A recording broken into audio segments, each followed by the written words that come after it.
O garoto nunca imaginou que a lista de compras que ele escreveu poderia expulsar espíritos malignos. Até mesmo a placa de porta que ele esculpiu bastava instalar na entrada que criava instantaneamente uma poderosa barreira. Acontece que, desde os 5 anos de idade, ele consegue ver coisas que outras pessoas não veem. Na primeira vez que viu o Zashiki Warashi, quase morreu de susto. Felizmente, com a paciência e as explicações do avô, ele acabou aceitando isso aos poucos. Quando cresceu, acabou se tornando o administrador de uma mansão infestada por espíritos malignos. No começo, achou que estava vendo coisas, até que, no momento em que um papel adesivo tocou o portão, todos os espíritos ao redor foram expulsos instantaneamente. Ao mesmo tempo, o desenho no papel começou a desaparecer. Foi então que uma rajada de vento levou o papel, fazendo com que ele caísse exatamente onde os espíritos estavam reunidos. Quando o desenho sumiu por completo, o deus da montanha que estava selado acabou sendo libertado. Enquanto isso, John limpou cuidadosamente a mansão, deixando tudo impecável. Porém, ao arrumar as coisas, percebeu que havia um buquê de flores no quintal. Era um agradecimento do deus da montanha. O jardim, que antes estava cheio de mato, também foi renovado com a ajuda de um jardineiro. Durante uma conversa entre os dois, um espírito maligno acabou possuindo o jardineiro, fazendo com que ele sentisse uma dor súbita no ombro. Nesse momento, o vento soprou o papel adesivo até ele, e no instante em que o espírito foi expulso, o jardineiro sentiu um enorme alívio. Antes, ele mal conseguia levantar o braço, mas agora conseguia girá-lo várias vezes sem problema. John percebeu que a escrita no papel havia desbotado novamente, e também surgiram algumas folhas de artemisia ao lado, deixando-o confuso. No dia seguinte, ao acordar, encontrou algumas frutas no quintal e começou a entender a situação. Quando era criança, o Zashiki Warashi também costumava lhe dar presentes. Então ele saiu para comprar saquê e doces para oferecer como oferenda. Nesse momento, o deus da montanha apareceu em cima do muro, atraído pelo cheiro. No início, John ficou surpreso, mas depois da explicação, descobriu que ele era o deus da montanha vizinha. Após um convite caloroso, o deus ficou para comer. Apesar da comida ser um pouco gordurosa, o sabor era bom. Como seus poderes ainda não estavam totalmente recuperados, ele não podia beber álcool. Então John lhe ofereceu água mineral. Depois de provar, o deus ficou impressionado. A água era tão boa quanto a de uma fonte de montanha. Ele agradeceu novamente, dizendo que, se John não tivesse expulsado os espíritos malignos enquanto ele estava fraco, talvez não tivesse despertado tão cedo. Foi então que John percebeu que sua escrita tinha o poder de expulsar o mal. Por isso, as palavras desapareciam. Vendo que a água tinha acabado, ele encheu mais uma garrafa. Mesmo assim, ele ainda tinha dúvidas sobre a origem desse poder. O deus da montanha também não sabia, mas perguntou se alguém já havia elogiado sua caligrafia. Isso fez John lembrar da infância, quando fez uma placa de porta como tarefa escolar e a pendurou na pousada de águas termais da família. Um cliente elogiou muito e até pagou para que ele fizesse outra. Desde então, fazer placas virou seu hobby. Inclusive, a da mansão foi feita por ele. O deus sugeriu que ele pendurasse a placa, e no instante em que isso foi feito, toda a mansão foi cercada por uma enorme barreira, impedindo a aproximação de espíritos malignos. O deus comentou que o poder dele era raro e que, se treinasse, poderia se tornar ainda mais forte. Nos dias seguintes, o deus da montanha passou a visitar diariamente para comer doces, recuperando suas forças graças às oferendas de John. Ao descobrir que a devoção fortalecia o deus, John juntou as mãos em oração e imediatamente o brilho do deus se intensificou.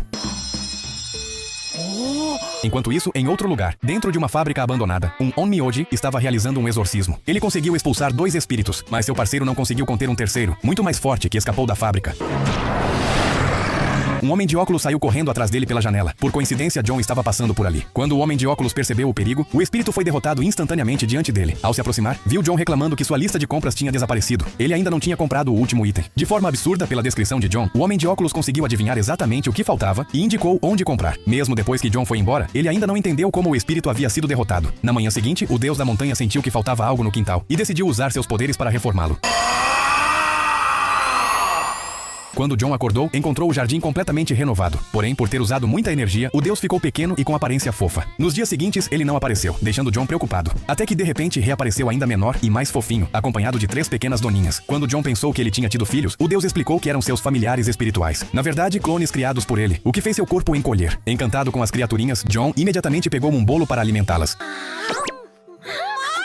Depois de comerem, as 3 dormiram na hora, e o deus, após se satisfazer, voltou à sua forma original. Nesse momento, ele alertou que alguém estava chegando. Era o homem de óculos de antes. Ao ver a barreira, ele ficou sem palavras. John saiu para atendê-lo, e após se apresentar, ele revelou ser um Onmyoji, chamado Saiga. Ele ainda lembrava do momento em que John derrotou o espírito instantaneamente. Como estavam lidando com muitos espíritos perigosos ultimamente, vieram pedir para comprar seus amuletos. John ficou completamente confuso, até que o deus explicou que se tratava da lista de compras. Saiga não conseguia ver o deus, já que apenas John podia vê-lo. Ao saber que o espírito havia sido derrotado por uma simples lista de compras, Saiga ficou em choque. Quando John começou a escrever outra lista, a curiosidade dele só aumentou. Depois de escrever vários itens de doces, Saiga perguntou se ele estava bem. Quando se acalmou, olhou novamente a lista e ficou impressionado. Quem diria que uma simples lista de sobremesas teria tanto poder? Por outro lado, John ficou exausto após usar sua habilidade. Saiga guardou o papel e ofereceu todo o dinheiro que tinha, mas John recusou, dizendo que o custo do papel não valia nenhum real. Mesmo assim, Saiga insistiu, e os dois ficaram nesse impasse, até que o deus da montanha convenceu John a aceitar. Ainda se sentindo mal, John desenhou um pentagrama na mão de Saiga com um marcador, contendo um poder ainda maior que o da lista. Nesse momento, o parceiro de Saiga ligou, dizendo que estavam enfrentando um espírito extremamente poderoso, algo que nem 3 pessoas conseguiriam derrotar. E então, algo inesperado aconteceu.